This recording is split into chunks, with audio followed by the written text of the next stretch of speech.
21শে জুলাই কমিশনে সাক্ষ্য দিলেন আইপিএস অফিসার গৌতম মোহন চক্রবর্তী। 1993 সালের 21শে জুলাই যুব কংগ্রেসের মহাকরণ অভিযানে পুলিশের গুলিতে মৃত্যু হয় 13 জন যুব কংগ্রেস কর্মী সমর্থকের। ওই সময় কলকাতা পুলিশের গোয়েন্দা প্রধান ছিলেন গৌতম মোহন চক্রবর্তী। মঙ্গলবার 21শে জুলাই তদন্ত কমিশনের সামনে গৌতম মোহন চক্রবর্তী দাবি করেন, ঘটনার দিন গুলি চালানো ছাড়া পুলিশের কাছে আর কোনো উপায় ছিল না, কারণ তার আগেই লাঠিচার্জ ও টিয়ার গ্যাসের শেল ফাটানো হয়েছিল, কিন্তু তাতে কোনো লাভ হয়নি। তবে গৌতম মোহন চক্রবর্তীর দাবি, তিনি নিজে গুলি চালাননি, গুলি চালানোর নির্দেশও দেননি।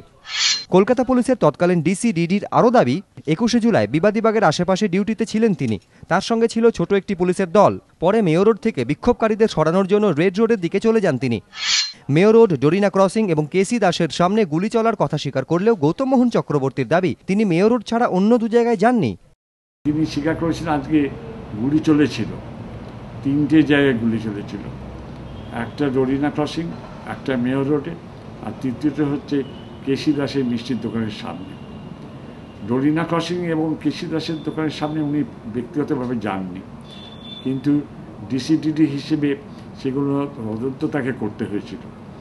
আর বলছেন যে এমন ঘটনা ঘটেছিল যেখানে পুলিশকে বাধ্য হতে হয়েছিল গুলি চালাতে।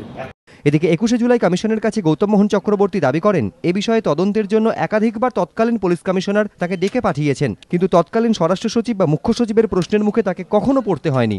সঞ্চয়ন মিত্র, এবিপি আনন্দ, কলকাতা।